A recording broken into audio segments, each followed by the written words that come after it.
We're here at Lewiston Basin at the Hell's Gate Habitat Management Area, looking at tushy beds, so Missoula flood deposits, sand silt rhythmites, and they overlie this gravelly unit, this boulder gravel here that's Bonneville flood.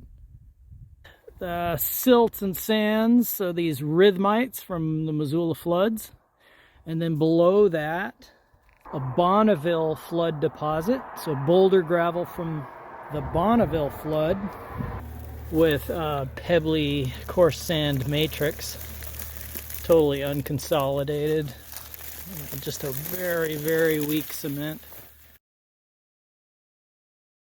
We've got andesitic clasts, basaltic clasts. That's a coarse volcanic. That's definitely a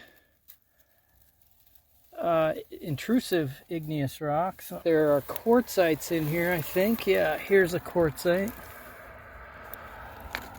So it's kind of a mix, mostly volcanic rock. The way that these are typically described is you have a coarser lower portion of the rhythmite and then a finer upper portion, and then a coarser lower and a fine upper, and that repeats. But in sections like this, sometimes that gets a little confusing. In general, that pattern holds, but in certain places you kind of start to wonder, you know, if this is our flood and this is our slack water, well, doesn't it look like these pieces came from here? Sort of a reverse rip up there. So you've got some pulsed sedimentation.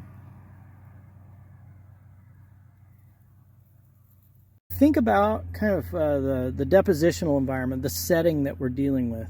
So the flood occurs, and then sort of a slack water portion, and then this this top sort of is deposited, and then the landscape sort of dries out. But the top of this bed is reworked, and you can see that there's big clasts in here and sort of a sandy component to it. The base of the rhythmite is there, and the top of the rhythmite is there, but this upper portion is definitely reworked. Is that the back flood? Is that the flow coming in, the slack water portion, and then the flow going out? Or is this the flow coming in, the slack water portion, drainage, and then reworking when the next flood hits? So this tractive flow, this basal current moving along the ground is reworking the upper portion of the one older rhythmite. Now, you make the call, but it's very common that you see the upper portion of the siltier section reworked. I wanted to take a look at just how sheeted clastic dikes come through this section, because it's different than other places. I think this is one of those Rosetta Stone outcrops that clues you into how these clastic dikes form in a way that you don't get to see in a lot of other places. Sometimes it's easiest to look at these things when you look at the simple form, and finding the simplest dike is often instructive. And here's a pretty simple one. So this dike is like a centimeter wide. It doesn't have any presence above the contact with the bed above. So it's truncated right here. It's filled with coarse sand. It's similar to what's here in the base of this rhythmite, and the base of this rhythmite, and the base of that one, and that one, and that one. And if you follow it down,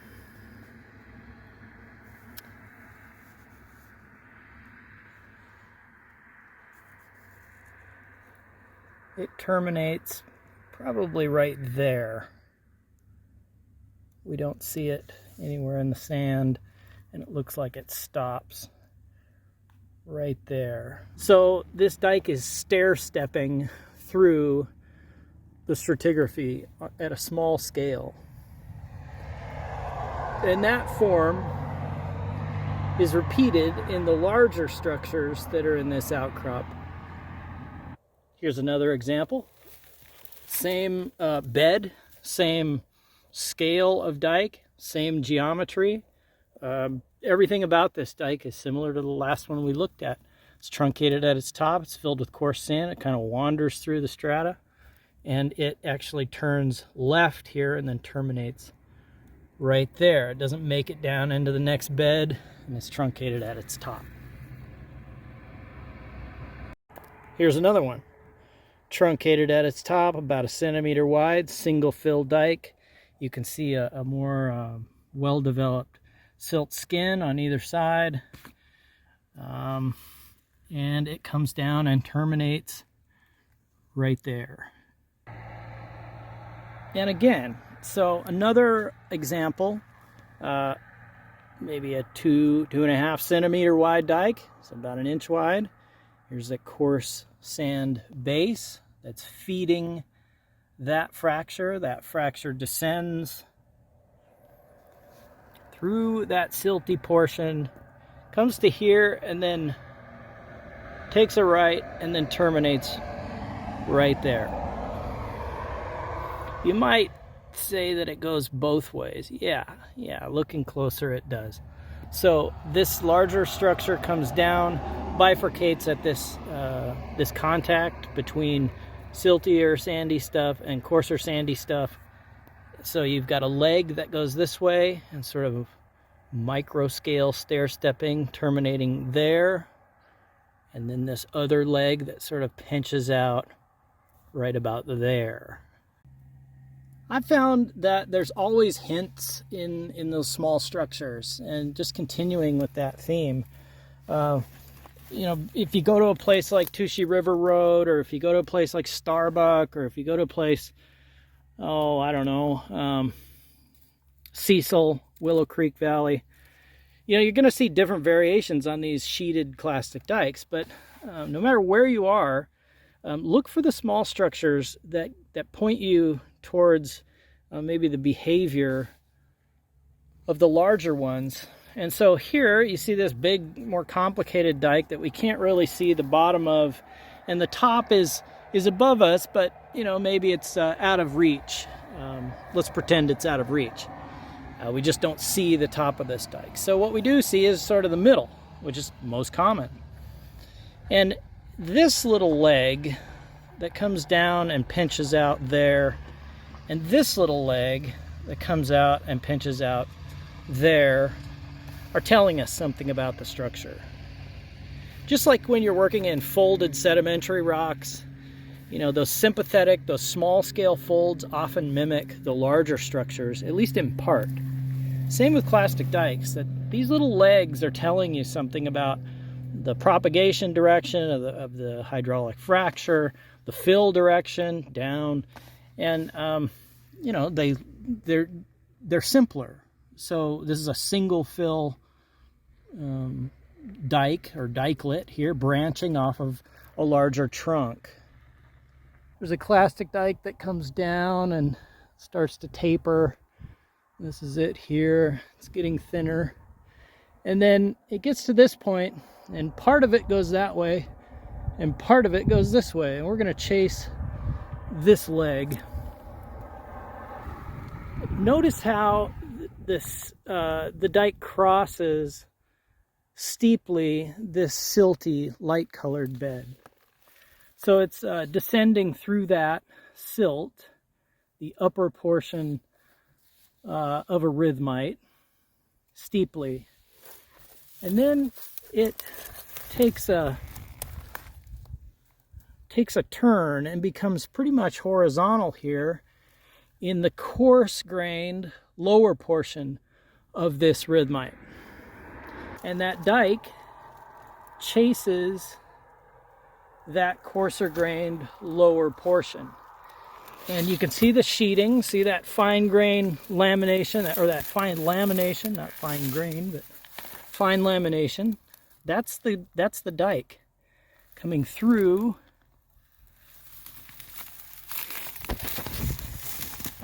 And then at some point,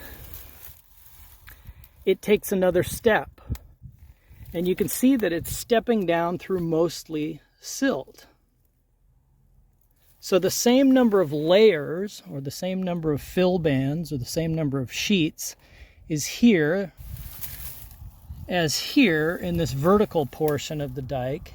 Descends down through the silty portion of the rhythmite and then catches the next lower sandy base.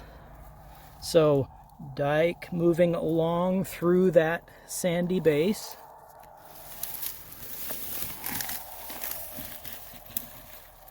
Again, taking that vertical step down through the light colored silty portion, and then moving laterally in this thicker sandy base. And you can see that, so here's the dike, it's roughly the same thickness as it was up there, and as it moves across you can see that it spills these little legs that terminate. So these little dike forms that come down. So dike moves across, there's another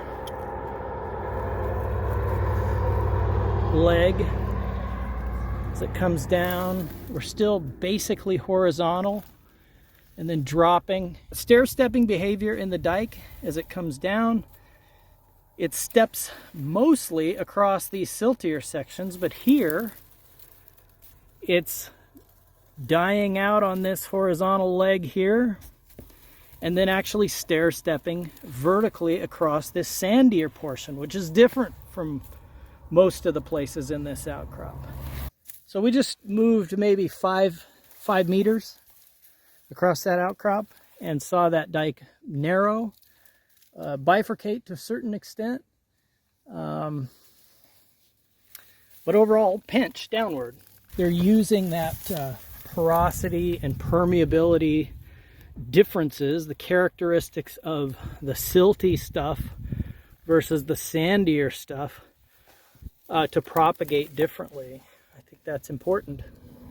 If we take a look at that other leg, this is the original dike we looked at. It comes down, divides this way and divides this way.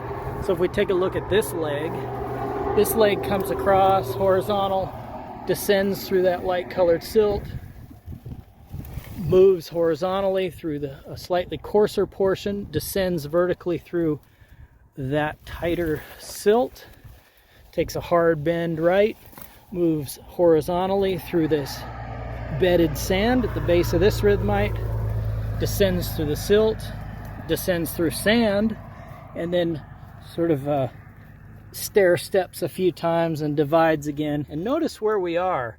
We're at the base of the Tushy bed section, and there's our Bonneville flood gravel. So the contact between the Bonneville stuff and the Missoula flood stuff is right there in that shadow. So this irregular contact on that boulder gravel. So back to the dike. So we're chasing it along here. It kind of scoots its way over the top of this boulder. See those fine partings still with me? So we're seeing it here. The fill bands, the sheets are thinner here. The overall dike is thinning, but it's still there. We're seeing it here. We've got it right here. It's about an inch wide there, right there. And then it goes up again, twists and turns a bit, comes here, and then descends again. And you can clearly see those distinct fill bands. So it's held its structure the whole time. As we chase this down, we're crossing that contact. There's our contact, right? Here's our contact with that boulder gravel. And that dike is feeding right down into that crack, right here atop this boulder, wrapping around. And then, can we see it? It looks like, let's see, I think it's here. It's here. So it's coming through here. It's following this contact that's very thin, and it's all but gone by there. So the last time we really see it is here, and then it's sort of gone. If you want to make this dike, this feature that we just traced, if you want to make that an upward intruding structure, then this boulder gravel would be the source of the fluid, right? Would be the source of the sediment as well. But that doesn't really make sense. This matrix looks nothing like the material filling this dike. Just the opposite. The fill of this dike is tushy bed sediment. If the clastic dikes were filled with this stuff, you'd sure know it. I mean, this is awfully distinct. Very coarse, angular pebbles and sand grains, large boulders that are well-rounded. Totally different. The shape of the dike is tapering downward, whether we chase that leg to the left or this leg that we just did to the right. It's tapering downward, and taper direction in clastic dikes is a really good indicator of the fracture propagation direction in the fill direction. So this dike was filled from above and terminates here at this strong lithologic contact. Same behavior in this leg, and tapering all the while. What's interesting is generally, if you look at the portions of this dike that descend vertically, so the dike-like portions, they're wider, and each of the fill bands is proportionally wider, but there's the same number of bands. Then if you look at the horizontal portions, the sill-like portions of the same dike, there's the same number of bands, but they are thinner. So you've got thicker bands here, thinner bands here, but the same amount of fluid moving through. So maybe think about velocity, think about volume, think about pressure. Let's talk about efficiency for a second. So this stair-stepping dike that comes down from above and then works its way over, dike portion, sill portion, dike portion, and so on. Let's talk about efficiency here of moving fluid in fractures. If we look at the cross section of this dike, and we're looking at its true width here, we're right on strike. You know, it's got 1, 2, 3, 4, 5, 6, 7, 8. You know, eight or 10 fill bands, mostly sandy, but not entirely. There's some silty stuff in there too, but it's a sandy dike. It's whatever this is. You know, that's 10, maybe 15 centimeters wide. As it becomes a sill, so it becomes a sill and its width is now this, which is about 8 centimeters wide. So it went from 15, 16 to 8. Half the width as it goes from here in a dike segment to a sill segment. So each one of these bands is proportionally thinner. So if you're moving the same volume through here and here, ostensibly at the same rate, then you're less efficient here and more efficient here because you're able to move the same volume in a thinner conduit. So as it stair steps across, the efficiency, or sort of this, I don't know what to call it, a sort of an efficiency factor or a cost of doing business.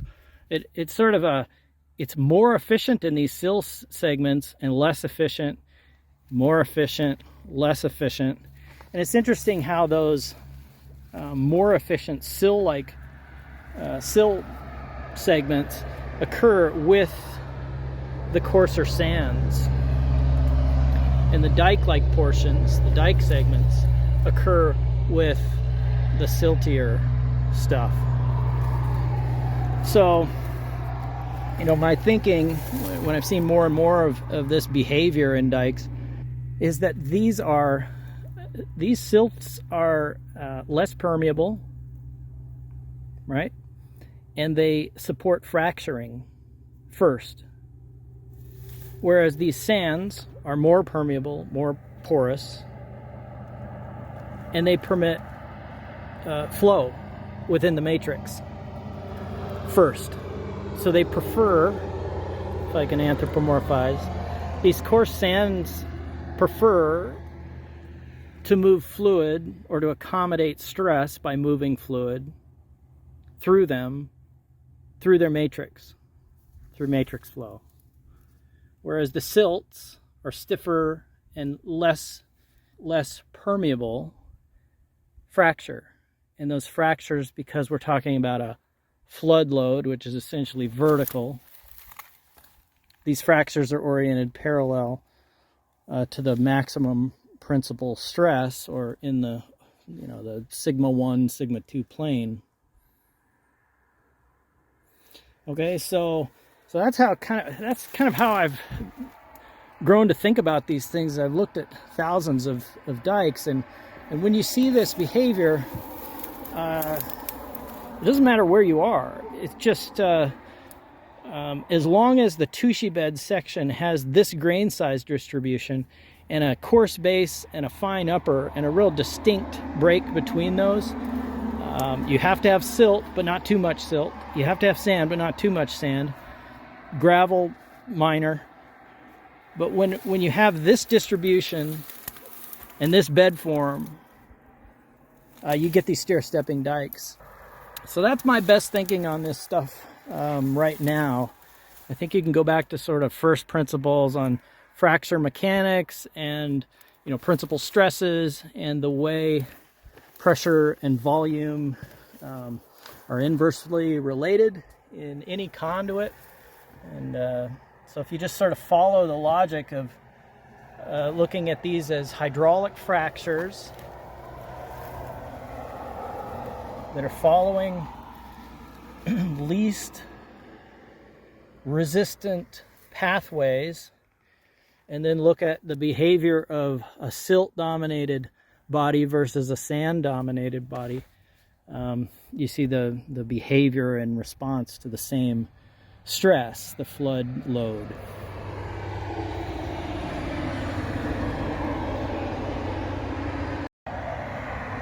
Let's talk about fill bands and silt skins. So fill bands would be the sheets of sediment, or these vertical sheets of sediment. It's essentially just a fracture, an expansion in the sediment, and then the downward injection of water and a slurry of sediment. That water in the sediment has to go somewhere, and because the host sediment, or the sediment surrounding the dike, is dry, it can dewater out of the dike, across the dike wall, into the host sediment in either direction. As the dike evolves, this band or this band or this band can dewater into the adjacent fill band, which is dry enough to accommodate that leak off. Most of it, because most of the surface area of the fracture is on the side, it's dewatering laterally. And the product of that, and the way we kind of know that it's dewatering, are these light-colored vertical dike walls, or silt skins. And they're pretty fine and delicate in a lot of dikes, but other ones, they get pretty thick. It's like extra redneck traffic here tonight. I've actually sampled these things, like delicately accumulated a whole Ziploc bag, a gallon bag of just siltskin material. You cannot film in Lewiston without mufflers. It's unbelievable. Anyway, back to it. So I've accumulated, I've done a grain size analysis on a big bag of these things collected from all over the place. And what they actually key out as is sand, which is kind of weird because they look awfully silty. They're definitely not clayey. There's so little clay in this in tushy beds in general. Maybe there's certain places in the Columbia Basin where you do have a clayier portion, but for the most part they are silt and sand. We know that the sediment was dry enough and unfrozen, so it had extra pore space to accommodate leak off from any one of these fractures at any time. So it's not frozen and it's not saturated. So I think when we see these sheeted clastic dikes, we can say that we are above the paleo water table for the most part. And we can also say that it's likely that during tushy bed deposition or Missoula flooding, that we were not in a paraglacial or a frozen ground situation. Temperatures were never cold enough to completely freeze the ground, because if that were the case, we wouldn't see so many rodent burrows, backfilled rodent burrows in tushy beds, and we wouldn't have the pore space available to dewater. If you look closely in this sort of smiley face here, this coarse sand body, slightly darker, you start to see what look like clastic dikes. So there's this characteristic fine laminated look, and these are sort of proto dikes. These are the same features that develop further and become something you would actually call a clastic dike, but we're just catching them at the moment that they've almost formed dikes. But sort of a segregation and a draining, sort of a leak off through the sediment, the accumulation of fines, and then sort of disaggregation here. But this is how dikes form. They're part and parcel of the flow. They're responses to the forces generated by flooding. So whenever you see in tushy bed sections, wherever you see sort of swale-like forms like this, look for laminated silts that have sort of a tapered look that may follow bedding, that may not, but those are sort of proto-clastic dikes.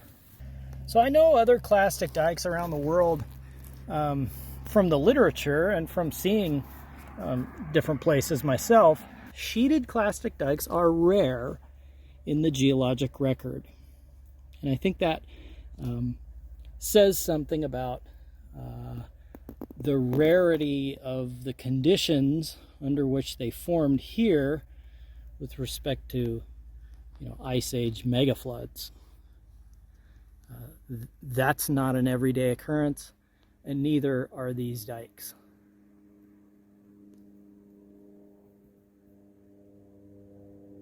Anywhere you look at flood deposits that have some component of silt to them in the greater Columbia Basin, whether you're all the way up north in near Kettle Falls, Washington, or all the way down south in the Willamette Valley, or anywhere in between, the channeled scablands in between, there is a strong connection between where dikes form, how they form, and the dynamics of flood-laid sediment.